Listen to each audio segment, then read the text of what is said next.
welcome Lieutenant Colonel Brooks. And please turn your cell phones off. Thank you. Yeah, the way that we do it in my class is if the cell phone rings, I get to answer it.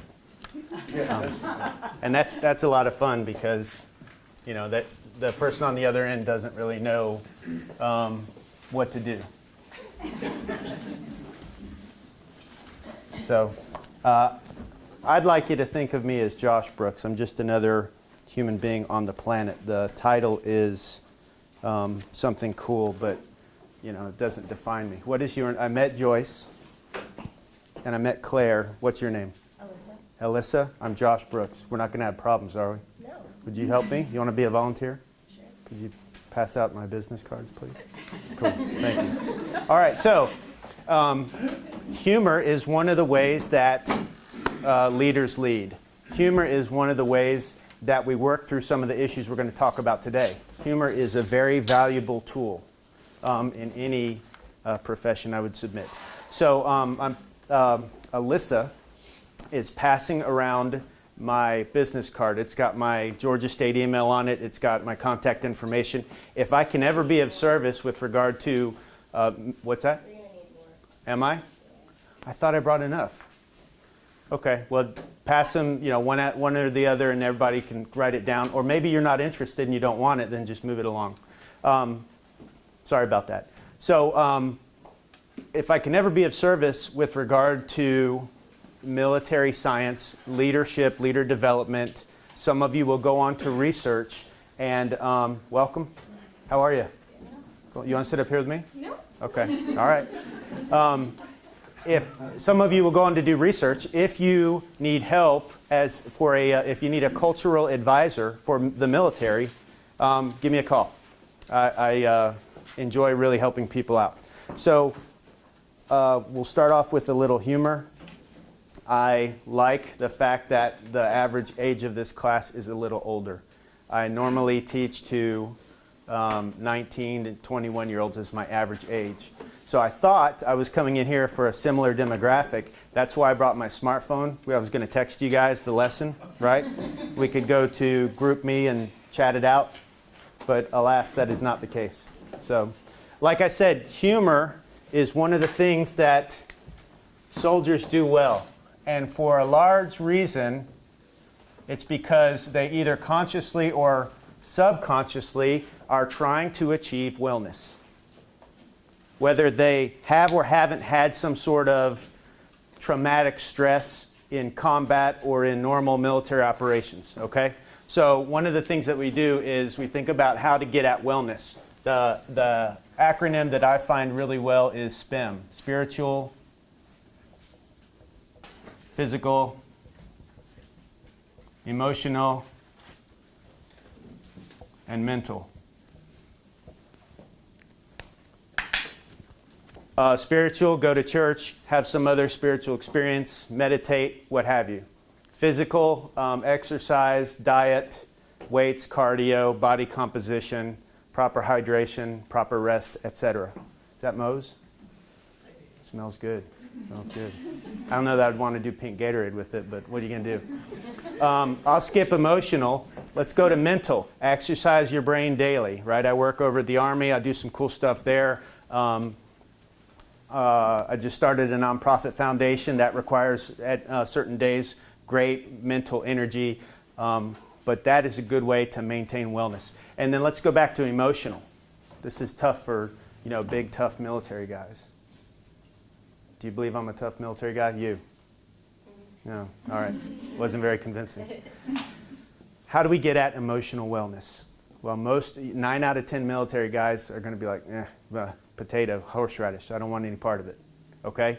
But some of us go, hey, listen, I've had something in my life occur, and there's a void there, or there's a scar there, or there's something I've got to figure this out because I want to feel better.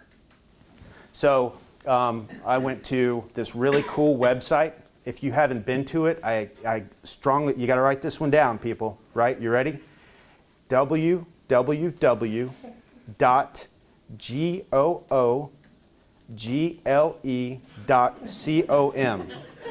Okay? Okay? That is a very powerful weapon. Very powerful weapon. The Google. You go to the Google and you type in emotional wellness. And you'll get lots of websites, and I right-click and open the top 10 responses, and it starts to give me some practical, hands-on ways that I can get at emotional wellness. Remind me to come back. What's your name? David. David, good to see you. You too, sir. Welcome. Remind me to come back to Google. And Jimmy Buffett, those two is going to be, it's a religion, right? We're going to get at this thing. So lists of how to get after emotional wellness. Did you know that 15 minutes of sunshine a day lends to emotional wellness? Did you know that one good laugh a day, which I have not provided you yet, and I've already shot some of my best stuff. Oh, here we go. There you go. That lends to emotional wellness. Some of the other common ones. If I get enough sleep, I'm emotional well. If I participate in satisfying sexual activity, I can achieve emotional wellness. If I help and serve others. If I take care of myself. If I express gratitude. Right? If I say no when I need to say no. Hold on a second. Anybody have problems saying no? Yeah, hey, listen, I'd love to help you, but I'm out of gas. I got no time. I got no resources. It's below the cut line. I'm sorry, I can't do that. I would like to help you. Come see me next week or 2 weeks from now. Maybe I'll be able to do it. That puts you in a better position than if you accept additional commitments that you can't deliver on, right? I have dogs. Who has dogs? Who has cats? I call it hound therapy. Hound therapy. Mark Twain once said, I wish I was the person my dog thinks I am. I walk in the door every day and it's like, Dad is home! This is the greatest day in the world! The tail's just wagging. And I walk over to the dog bed and lay down on it and start talking crazy talk to my dog. You're a good puppy! And they do their little flop and their tail wag and all this sort of craziness. Man, that is powerful stuff, right? Because a lot of us have been hurt. And we've got to figure this out, or we walk around sick, okay? And I know, one of Dr. McClymon's things is moral injury. Post-traumatic stress is a theme. Comprehensive soldier fitness is the new thing that they talk about in the Army, comprehensively being fit, not just physically. Listen, this is tough stuff, okay? You're with me? And a lot of people get hurt, and they're either looking for ways to get better, or they're pretending that it doesn't hurt, and they're trying to get past the pain. And that's kind of some of the people that you will deal with, not just in the military community, but in other communities as well. Who's had in this room, if you feel like sharing, a significant emotional event? Anyone? Anyone? You got to work past it, right? I mean, seriously. So with that in mind, let me just tell you real quick a little bit about myself. And I know Dr. McClyman bored you with my intro, so I'll be quick. I handed out my cards. Good, check that one off. 17 years in May, I'll be in the Army. I don't know why Arts and Sciences says 20, but I'll take it. I spent 3 years in Korea. I spent 10 months in Iraq and Kuwait. The highlight of my career so far is to command an aviation medevac company. So I had about 180 soldiers under my command and 12 UH-60 Mike Model Blackhawks. Like I said, I've started this nonprofit foundation called the Enduring Charity Foundation. You can learn more about it at enduringcharity.org if you are so inclined. You can kind of see the rest of my stuff on LinkedIn. So this is another cool website. Have you seen LinkedIn, young lady? But I don't use it. You don't use it? I'm on it, but I don't bother to look. That's okay. That's okay. I'm not looking for jobs. You're not looking, neither am I, but I'm looking to connect and talk. So it's linkedin.com if you're not familiar. You can just type in Josh Brooks, Tyrone, Georgia, and I may or may not pop up. And if I do, hit me a connection request and we can be pals. And that way when you're a famous researcher, I will come and be your driver. Like I said, Julie, my wife, I'm married. I like taking care of her. I got the dogs. So I got a good life, right? really worked hard to set up this good situation, realizing the American dream, etc. So like I said, Army experience, 17 years, lots of different assignments, 3 years in Korea. So you got, who knows about Korea, North and South Korea, right? North Korea is communist, a hermit kingdom. South Korea is democratic, they are our friends. And there's a potential, it's a potential tinderbox there. North Korea has hundreds of thousands of soldiers, hundreds of thousands of artillery pieces pointed at the south. It would be an enormous catastrophe if that ever ticked off. But anyway, I spent 3 years there in an attack helicopter squadron. Our mission was to go out over the ocean and shoot boats as the North Koreans invaded, and then 10 days after that, we would go deep and destroy their second echelon forces. In Iraq, I spent a lot of time on the FOB, so to speak. I did not go out doing combat patrols. I was in a logistics unit, and I was an analyst to look at more efficient ways to execute logistics within the theater. I went out on one ground convoy. I went out on 5 or 6 helicopter flights. I was engaged by pseudo-accurate enemy fire maybe 4 times. Okay, I've been in more physical danger in my life flying helicopters than I had been in Iraq.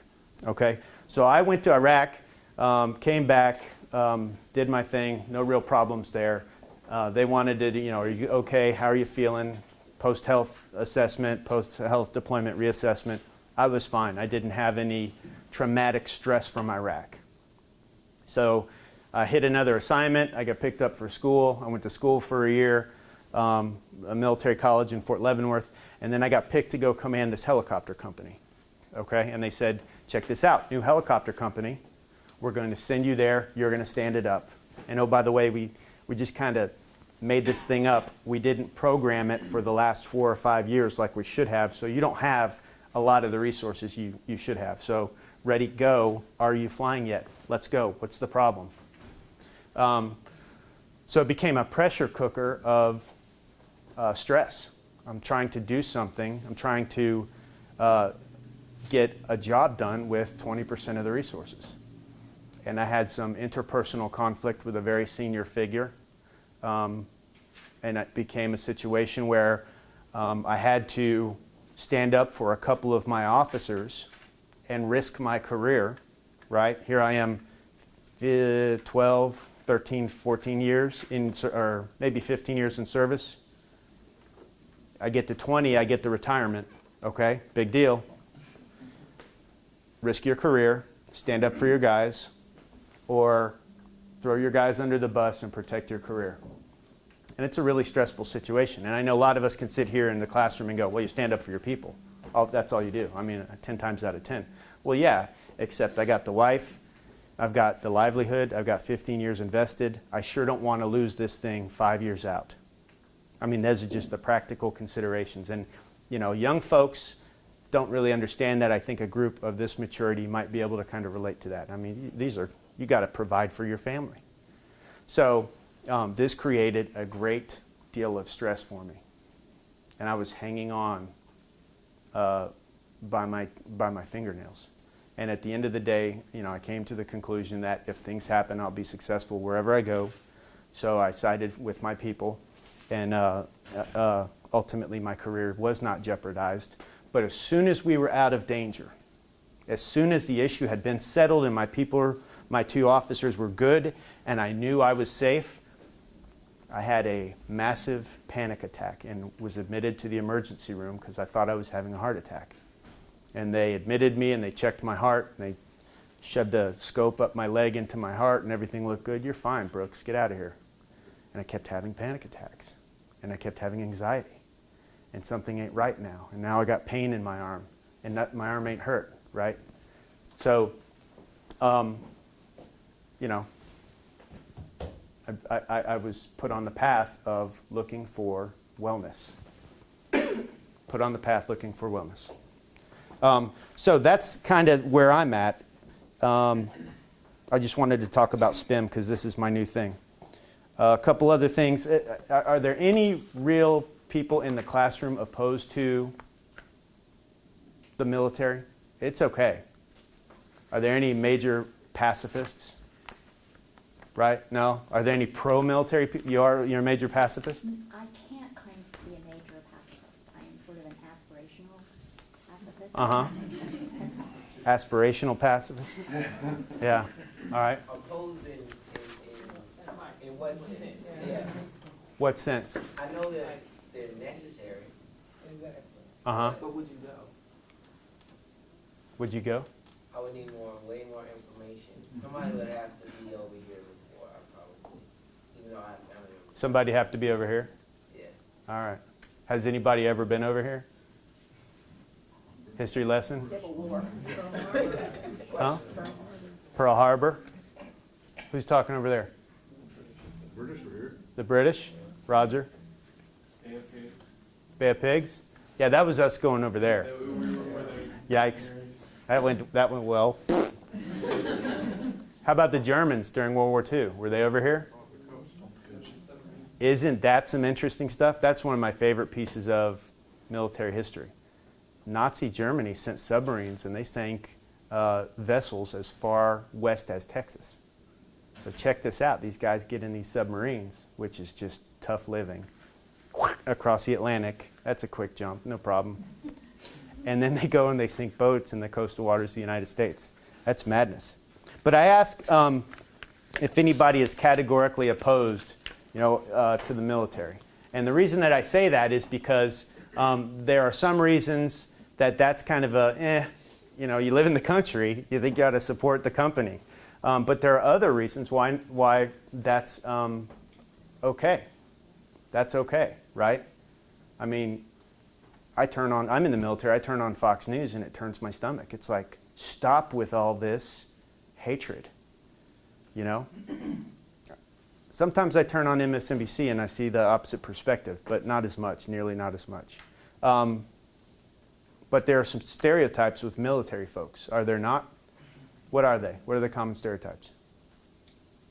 They're tough, tall. Tough, Rugged. tall, rugged. Thank you. Yeah. Now, what else? Yeah. Get off of That kind of jarhead stereotype, like all muscle, no brain, no emotional competency. Yep. And no matter what the situation is, the answer is what? To go fight, right? Hey, General, do we need more troops for the war? To a hammer, everything's a nail, huh? I mean, I don't know. Has the general ever said, no, Mr. President, we're good. We're good, right? What are some other stereotypes? They're all suffering from post-traumatic stress. What about you? I guess That's a beautiful hairdo. I saw you styling it. I guess when they come back, they have all these emotional problems. Uh-huh. And they're shell shocked. Uh-huh. All right. So my wife and I are going to snap a photo. We're actually having a portrait made. And it's going to be us on the front porch. And I'm going to be sitting in a rocking chair with my Bushmaster AR-15 in my lap, reading a copy of No Easy Day. The interview is going to be up on Netflix, right? Dog at my feet, American flag at my head, and she's going to be in, tight cut-off shorts and a white tank top and Axl Rose hair, right? America. No, we're going to do this, right? Because it's funny. It's funny. Why? Why is it funny? And it's a little bit true. Right? You with me? So anyway, just kind of, it is. It is, right? Okay. Think about this. Who likes Chipotle? What if you don't want Chipotle? You can go get Outback. What if you don't want Outback? You can go get Carrabba's, right? Every day you're certain of this, huh? There are some places in the world, they don't know what they're eating tonight. I watched a documentary recently on Bangladesh. Anybody know anything about Bangladesh? The sea is rising and it's displacing all the farmers, so they got to go to the main town and they don't have any work. Except you can conduct geo-reclamation by carrying these 50-pound sandbags and plopping them in the water all day long. 12 hours a day will pay you 1.5 euros, at 1.32 euros per dollar, that's what? Right, about $2 a day. $2 a day, 12 hours of hard labor.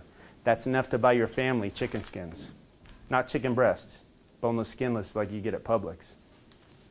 We are a decadent nation. And if you don't know, buy a backpack and a plane ticket and go somewhere and walk around. It's madness. But alas, I have digressed for long enough. I prepared a couple of questions. I know there were some readings, some websites, some hyperlinks. Why did I not provide professional academic readings? Out of the Jossie Bass reader for Josh Brooks's Theory on Life. Anyone? Why did I provide hyperlinks to common websites? Because that's where the average consumer goes for information. Very good. What's your name? Tammy. Okay, gold star for Tammy so far. Keep it up, though. Don't lose it.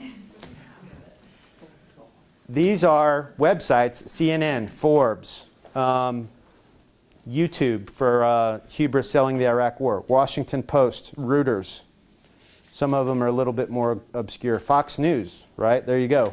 So check this out. This is where a lot of Americans get their information from. And this is where a lot of soldiers get their information from.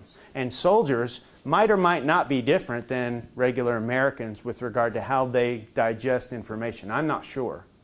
But I don't want to read and think and reflect like your typical academician. Sorry to stereotype back there. But seriously, there are some deeply thoughtful people around here.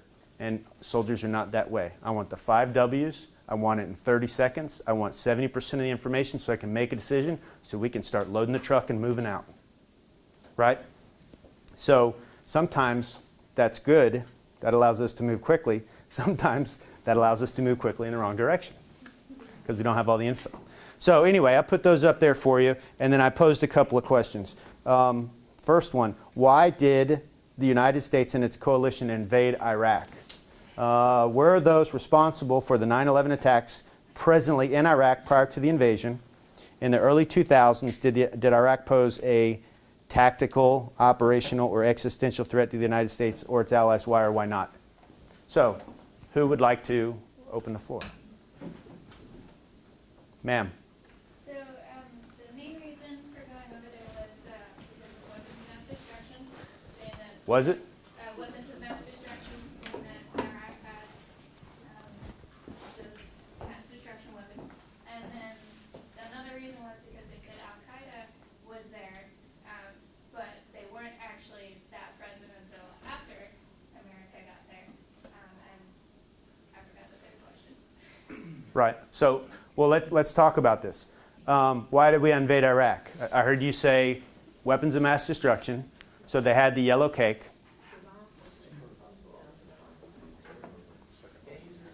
What's that? Nobody likes Saddam. That's probably a pretty honest answer. What were you saying over there? We were talking about Saddam, and I thought it was going to be, the next reason was Saddam after the weapons of mass destruction. Yeah. Then we had to find something, and Saddam would work as an evil person. Yeah, he's a bad guy, right? Dictator, really beating the people up, you know. Okay, weapons of mass destruction. And oh, by the way, those were the terrorists that knocked down the towers. Were they? Huh? Before or after? Well, we invaded, so we're talking about before. What happened before? Were those that were there before involved in 9/11? No. Why?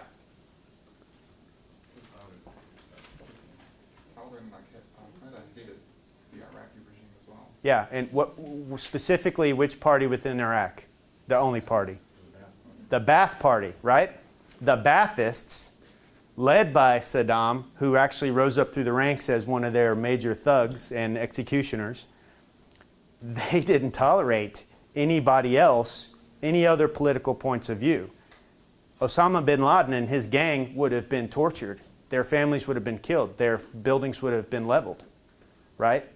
So there's a guy named John Keegan who is a military historian, and he wrote a book called The Iraq War, and he makes a pretty compelling case. That argument in his book is very, very clear.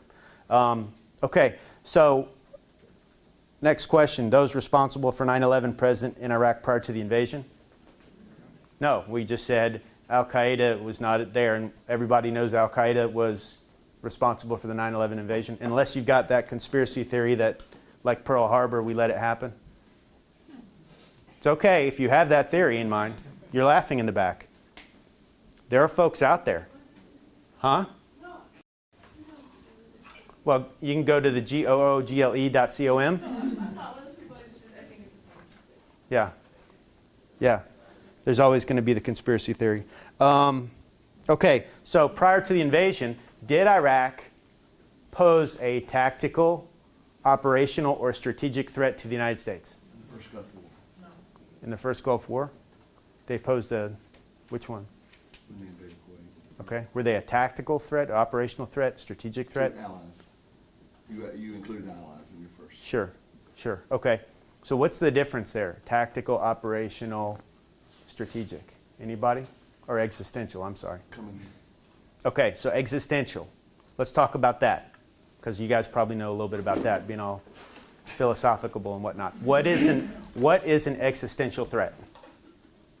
Something that opposes your ideologies or the thoughts of your way of life. Okay, anybody else want to offer? Yeah.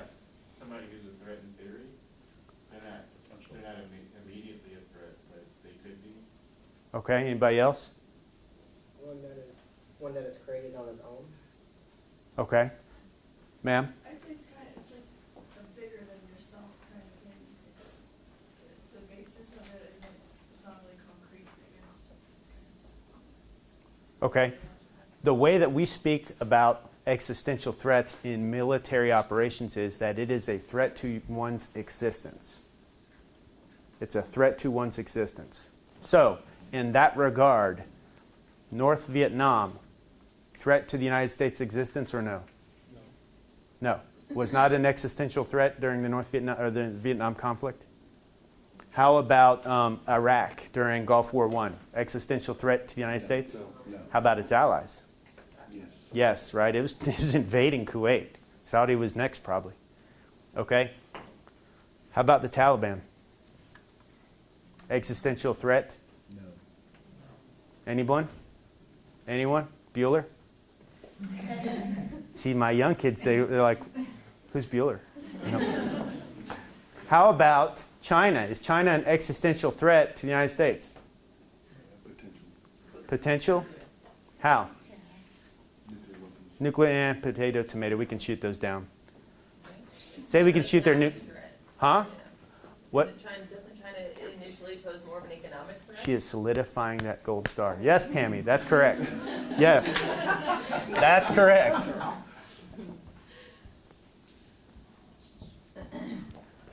The 4 elements of foreign policy. DIME, right? What are they? Everybody guess with me what the M is. Military. Good. E?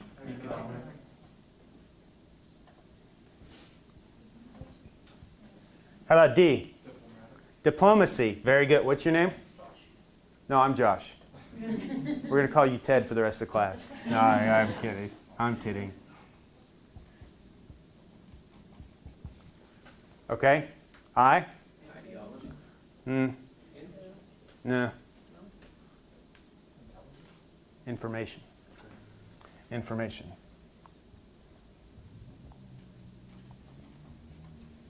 These are the 4 ways that we get other countries to do what we want them to do. So my favorite phrase that I like to teach my students is, it depends.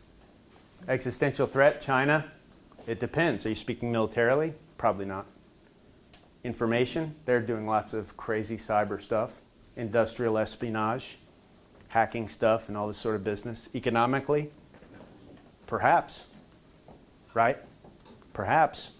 So when we sort of rack and stack things, right, we need to kind of think about this. And this is a bigger issue with regard to what we see in the media and what we are presented, what kind of information we're presented to consume. Are you with me? How deadly is measles, for example? You turn on CNN and it's like, measles outbreak in 83 countries. Whoa! Right? How many people died, or how many people have contracted measles?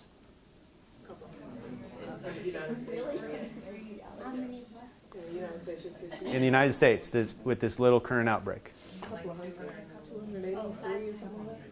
I was on the treadmill this morning watching CNN, and their number was 121. 121. 121. Have contracted it. How many have died? How about the Ebola? How about the Ebola? This is serious now. Measles. You just get sick with measles. How many Americans have died from the Ebola? I think 3, 2, 3. Carry the 3. Okay. How many Americans died last year in automobile accidents? 33,000. 33,000. I got that off of Wikipedia, which is the second coolest website to Google. You told me to come back to Google, right? Don't let me run out of time. We got to talk about Google and Buffett. Google and Buffett. Google and the Buffett. Okay, so the media feeds us stuff that's like, whoa, measles, whoa, Ebola, when really we should be worrying about heart disease, cancer, and car crashes. Yeah? You with me? The media feeds us, ISIS. 10,000 ragtag dudes who have absolutely no expeditionary capability. Fighting in a lawless place that was lawless before we got here, that was lawless while we were occupying, that was lawless after we're gone. Who cares? Who cares? Get out of the way. Let them kill each other if they're all extremists. Right? I mean, I don't know. There's something to be said about, hey, these people avidly oppose the United States and what we stand for. And they're probably picking up the phone and calling their peeps over in the United States and in Europe saying, hey, man, here's how you build a bomb out of, potato salad and horseradish or whatever. You with me? So I don't know. There's great points for each argument. And I'm not here to tell you what's right or what's wrong. I'm just here to offer an alternative perspective. And ramble a little bit. I'm sure I'm rambling. Okay, so we talked about an existential threat. And we talked about, it depends. Maybe, I don't know that there's a diplomatic threat or a information threat, but there's certainly military and economic threats. Was Nazi Germany an existential threat? Yes. They had taken Europe. Next stop was Great Britain. And then they were going to give us an Pincher movement through Canada and Brazil. How about Imperial Japan? Existential threat? Yeah. Yeah. They wanted to open up a second front in California and meet Nazi Germany in Missouri or what have you. Okay, so that's existential threats. Yeah. What about people that are drawing the analogies that how we kind of ignored Nazi Germany early on, and ignored Hitler, and they were relatively small, and wound up being a big problem to the world? What do people say to those? And I don't necessarily agree with them, but that we're ignoring this little group over ISIS.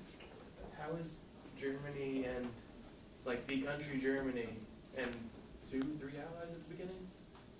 It was Germany, Italy, Austria, Japan. Japan was a little after, I thought, but at the start it was 3 countries and they invaded Poland. I don't see that as a little force. Right. There's 3 solid, unified countries and governments with their military and economic backing. Uh-huh. Yeah, but I mean, the argument being made is that they were ignored and allowed them to solidify, and a lot of people are arguing that if we ignore what's going on. Well, America's also not there. the world's protector. Oh, really? What are we doing down in sub-Saharan Africa right now?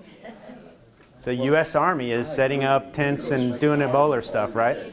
I'm just saying that ISIS doesn't count as a country or an economic Well, and people would have force or said the military same. backing. People would have said the same thing about Germany back in the early 1900s. Sure. So they're not really right. So your question relates to something I saw on the news the other day. My dad was in town visiting, and he likes Fox News, so we were watching Fox News Sunday morning. And some retired general was on saying, blah, blah, blah, and, ISIS, Nazi Germany. And I was like, you're comparing ISIS to the Nazis? This is madness, because as you suggest, what's your name? Mark. Mark. See, he's not named after me. What's that all about? Ted's over there Facebooking. Anyway, they, one was a multinational coalition of badasses, and another is 10,000 ragtags. Your question, did we time our entry into World War II? Yes, of course we did. Of course we did. And that is one of the reasons why people say, hey, we had to draw the American public decisively into it, and that's why when the Imperial fleet left Japan with however many carriers, and they headed, due east. They're not going to Australia. Where are they headed? Oh, wait, Pearl Harbor, right? There's a conspiracy theory. There's a guy named Michael Gannon, and he wrote a book. He was my professor at the University of Florida, Operation Drumbeat. Operation Drumbeat. And he makes a pretty compelling case about the attack on Pearl Harbor being a conspiracy theory. We knew about it. We turned the other eye to draw not just the United States into the war, but the American public. Got to have them to fight, right? So anyway, it's a good read anyway. I'm not sure if I believe it. Existential threat. Let's get back to this. Tactical threat. What is a tactical threat in terms of military parlance? A local threat. You won a battle. You took a good shot, right? Was 9/11 a tactical? 9/11 was a splendid tactical victory. Did 9/11 threaten the existence of the United States? Yeah. If China hit us with one of their nuclear weapons, who said China was a military threat? If China hit Los Angeles with one of its nuclear weapons, would that be a tactical victory or an existential victory? Right? Both? Would it count both at that point? No, I don't think so. If we lost Los Angeles to a nuclear weapon, would we still be the United States? Would Omaha, Nebraska give up? Hey, let's go to anarchy. Hey, let's surrender. What if we lost New York City or Washington, D.C. to a nuclear device? Would we give up? No. Somebody somewhere would be like, okay, hey, they're gone. Here's the flag. This is now the capital. Here's what we're going to do. Yeah or no? Yes. Okay. How about the gunmen in France? Was that a tactical victory? The guys who rolled in and shot all the folks up that put up the cartoon? Okay? So these are some things to think about, right? Nairobi, Kenya. The guys roll into the mall and shoot a bunch of people up, right? And big slaughter. Oh my God. Militant Islamism is rampant in Kenya. Is kind of the inference that we draw from one tactical victory. And think about the United States. There is a compelling argument out there that was made by Rachel Maddow and her gang in that documentary, Hubris Selling the Iraq War, that this splendid tactical victory of 9/11, where we lost 3,000 people, was a compelling enough reason to lose another 5,000 more and spend $1 trillion on two wars that lasted more than a decade. Help me here. Was it? No. Okay, which brings me to the next question. Hey, Lieutenant Colonel Brooks, can you agree with that? What's your side of the story? How do you feel about all this? You went to Iraq. Do you think your 10 months there was a waste of time? Do you think it was immoral, illegal? What should I think, y'all? As an active duty lieutenant colonel, as one of the president's people in the executive branch, in the Department of Defense. Say no? But what if I feel that way? Not saying I do or don't. But what if I did? But in the position you're in, you have to give an answer. Got to give an answer? Yeah, I think the position that you're in, you have to be, I guess, almost biased. You have to be almost biased? Okay, I have to give an answer.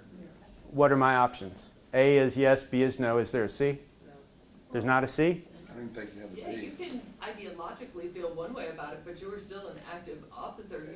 You follow orders. Is that You do what you're told. is that consistent over here? Does that make Josh feel and good in figure the out how E? to deal with it. Yes. Okay. That's one answer. So yes is an answer. Yes, it bothers me. Yes, I disagree with it. Yes, I'm opposed.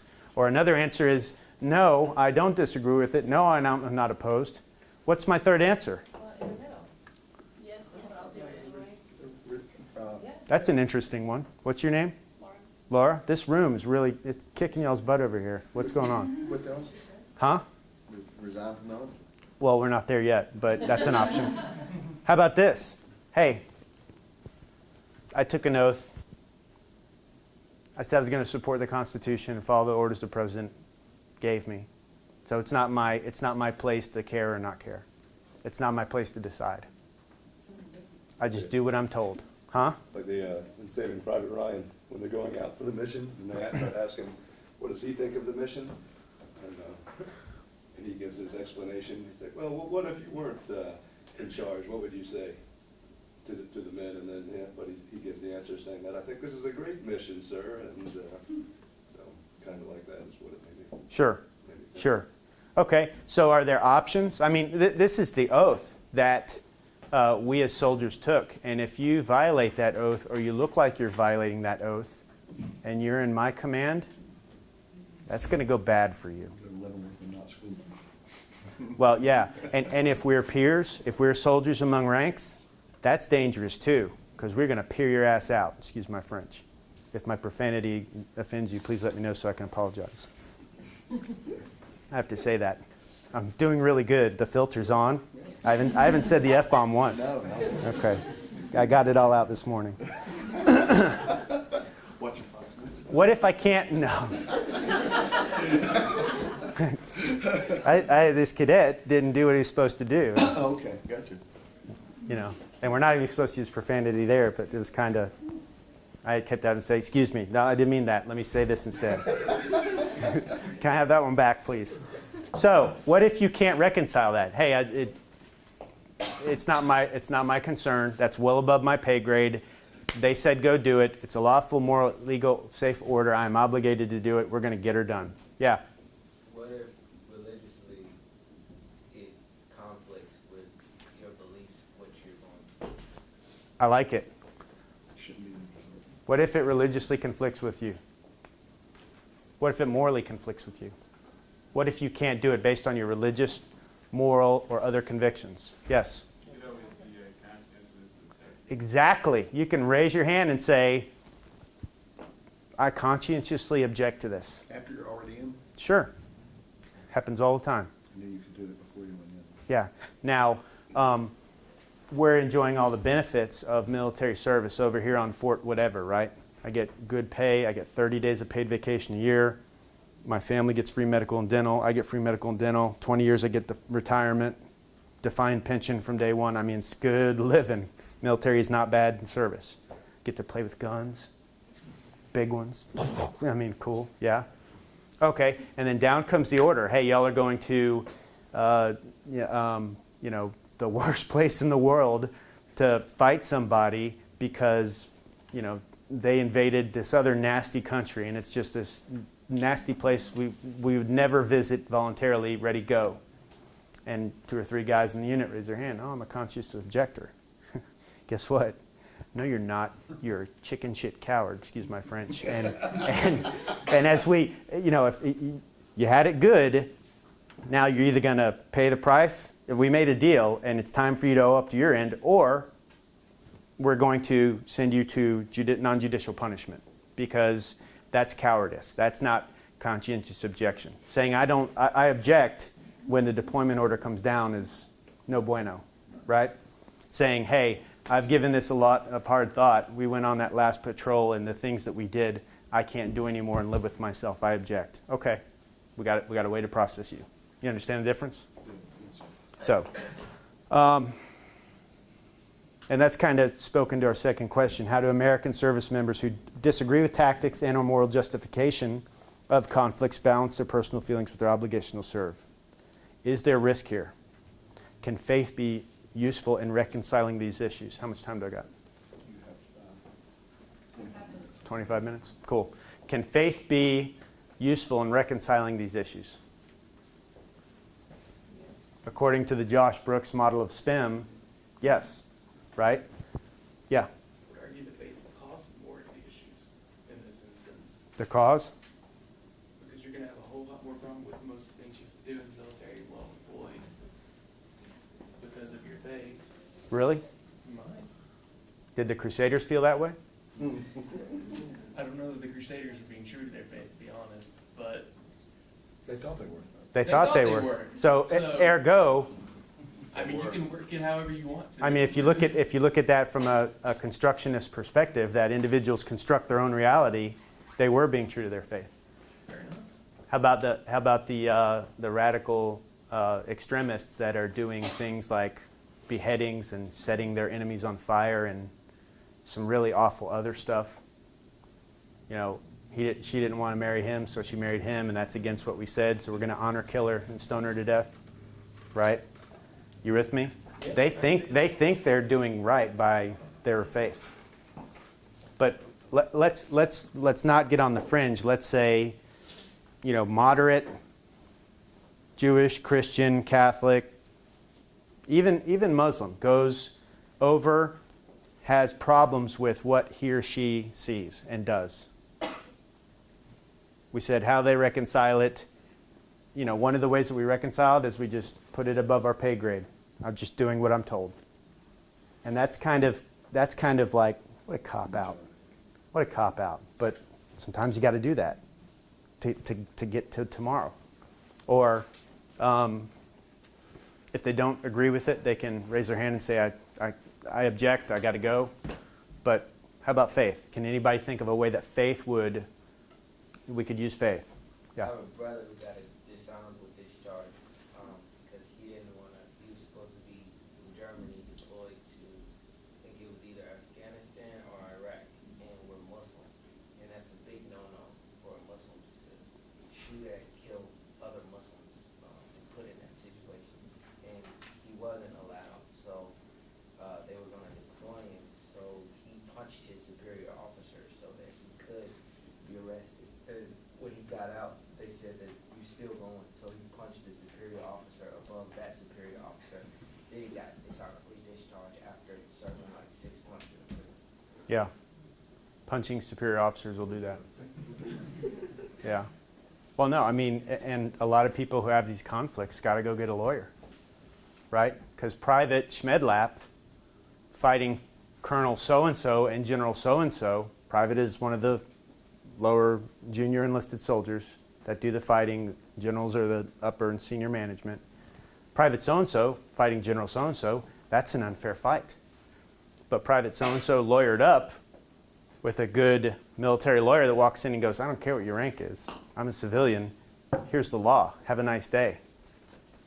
Don't do it. I'm going to file an injunction. I'm going to create all sorts of problems for you, General, and you're not going to get your second star. Right? So basically they create a bigger headache than this one, and just like water, they follow the path of least resistance. So yeah, no punching senior officers, especially if I'm the senior. Okay, can we use faith to reconcile either military conflicts or personal conflicts outside the military? Have you used faith to reconcile things that you had to do that resonated negatively with your moral or religious values? Or is everyone in here absolutely pure? I think it's done all the time. Something to think about. Maybe we'll move on, but that's something maybe y'all can take home and ponder. How about this notion of conflicts versus wars? Is it a war over in Iraq and Afghanistan? What's that? It's a conflict. We didn't declare war. Didn't they all vote in Congress and call it a WAR? Right? What do you think? Is there a difference? Does it matter? One of the articles I seem to remember talked about that the United Nations uses armed conflict in preference to war. Right? I don't know. Is it? I don't have any answers up here. The same thing you read, that's what I got from it, was that it's just semantics. It's just semantics. That seemed to be the implication of that particular article. I didn't Okay. dig further. Now, Go ahead. Oh, sorry, I was gonna say, I would think it is semantics with legal implications. I mean, the same way, because there are a lot of rules around, who can declare war, how you declare war, et cetera. But if it's just a conflict, Uh-huh. and you haven't actually declared war, then you can, just like with the Korean conflict, a lot of people say it was a war, but it was a conflict. Right. Which was what allowed us to take certain actions. So yeah, it's a matter of semantics, but I would say it's legal. So there's some legal implications with the declaration of war as opposed to with conducting a conflict. Interesting. I think that's probably a very true statement. I like that one. Well done. Okay, how about this? Can I stand tall and wear my uniform and that awful beret and say, I'm headed off to conflict? Huh? Right? I'm headed off to conflict. Well, right. And if we want to inspire the American public to support us, the United States has declared conflict against Iraq. Right? Words matter. Semantics mean something. We can say war, even though it really is only a conflict. Right? We're not in a fight for our existence. We're having conflict with another country. Just something to think about.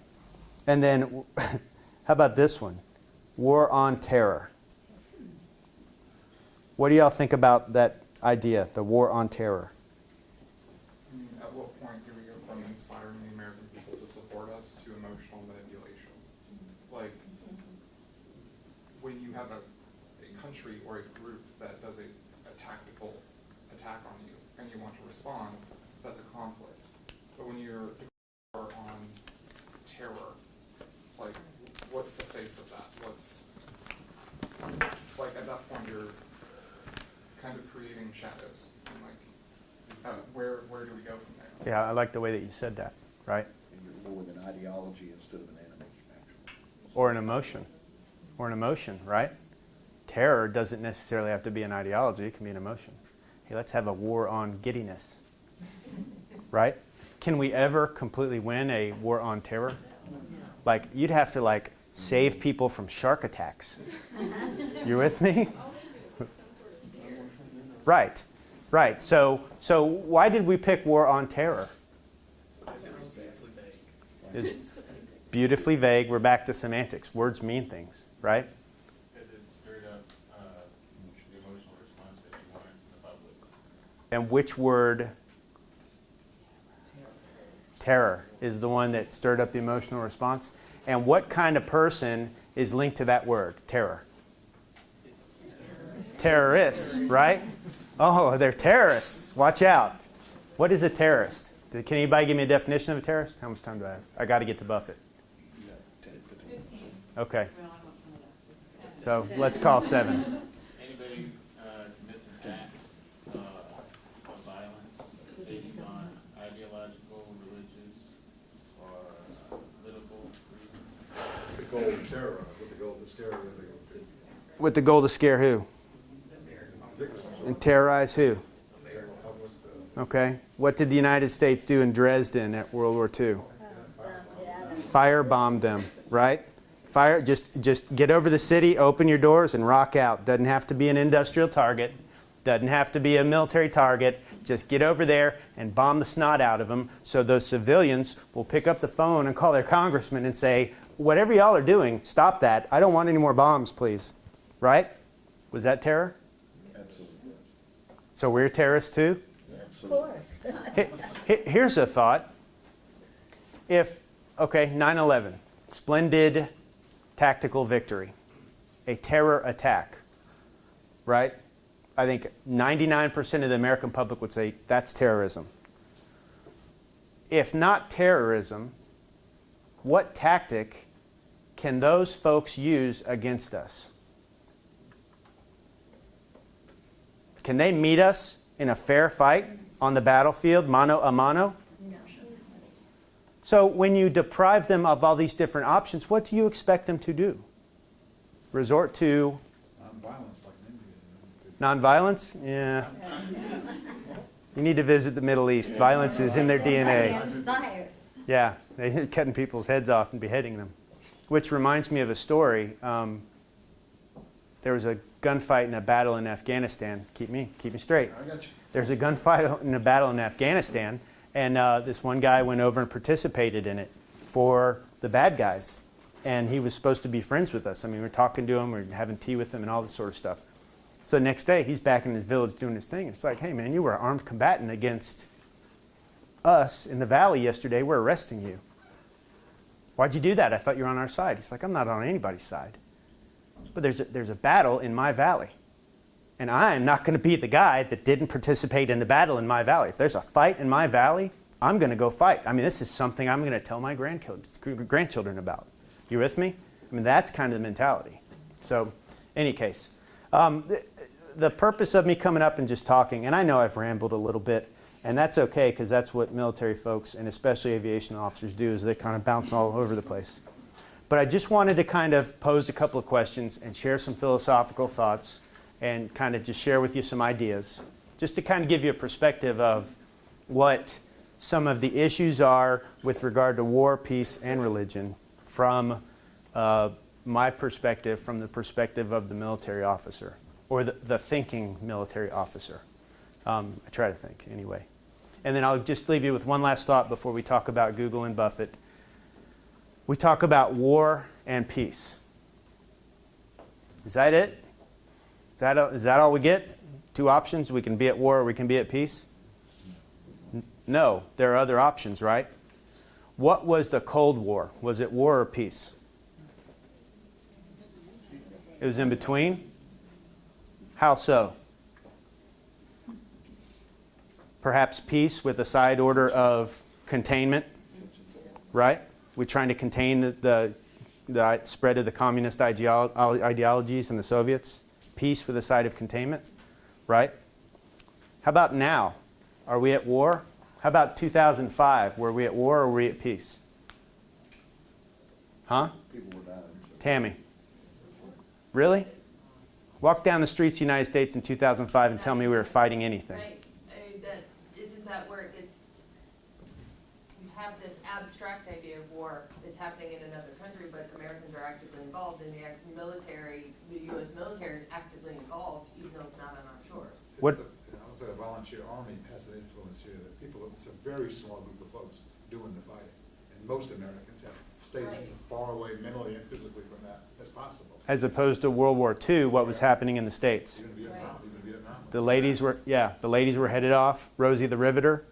They were doing scrap drives and selling savings bonds. Coffee and donuts by the railroad. There you go. So anyway, just some thoughts. I hope this was informative, entertaining, and I'm sorry if I was too corny. Last thing we'll talk about. Google and Jimmy Buffett. Most folks in the room are interested in religion, right? Is that a true statement? Okay, so go on Google and type Church of Google and see what result you get. They have made the case that Google is the closest thing to a divine being that man has ever encountered, therefore it is a deity. I'm serious. And then go on Google, that's google.com, and type in Church of Buffett.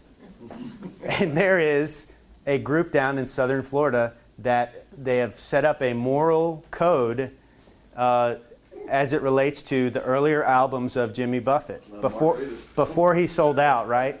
They're like Jimmy Buffett, philosophy applies up to this album, and after that he sold out, so we don't listen to any of that. But this constitutes the scriptures of the Church of Buffett.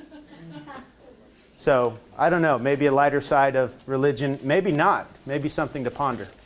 Anybody have any questions of me? Sir? I was hoping you'd get to it, but so in understanding this wellness of the military and the people go out and hang on, y'all. What do you think of drones and sort of these unmanned weaponry that we're trying to use, and the potential effect or consequence that has on the psyche of military combatants? I have 4 minutes to answer your question. So look, we went into Afghanistan with this idea that we're going to topple the Taliban, and then we're going to install democracy and win people's hearts and minds, and it's going to be great. We're going to infect them with democracy, and that's going to prevent them from being bad people anymore. And it was wholeheartedly rejected. and we spent a lot of time conducting an operation called counterinsurgency. History is full of examples where counterinsurgency failed. If you want to change behaviors in a region, occupying and trying to change cultural and philosophical understandings is highly unsuccessful. So what other option are you left with? Destruction, extermination. And I mean, it sounds very hard, but it's the truth. So what has happened is, and you probably, unless you're looking really hard, you haven't heard about our counter-terrorism efforts in sub-Saharan Africa, Mauritania, Somalia, Kenya, and some of the stuff going on over in Yemen and Pakistan, where we just throw up a drone, find the bad guys, and kill them. And we don't care about the economy, and we don't care about the hearts and minds, and we don't care about the people. It costs way less, it's much more effective, and we don't risk American blood. So from a military perspective, is that emotional wellness? Because we didn't send a person out there, we just sort of killed people and said, done, wrap? Yes and no, because lots of people don't have to go there and stand on the ground. Yes. Now, no, a lot of those drones are flown from out west. Actually, many of them, this is something cool to check out. Many of them fly those drones out of Nellis Air Force Base, which is where? Las Vegas. So check this out. You just run a 12-hour op as a UAV pilot and you dusted 2 or 3 people, and you walk out of the box and get off work, and what do you got accessible to you? The Strip. This is a formula for disaster. Like, whoa, that's, and there were some real problems with UAV operators getting out on the Strip and having a problem with, hey, I just killed somebody and now I'm in a casino with pretty much every vice at my unlimited disposal. Does that answer your question? Any others? I got 2 minutes before Doc takes over. No? All right, it's been a pleasure. Again, I hope I didn't bore you too much.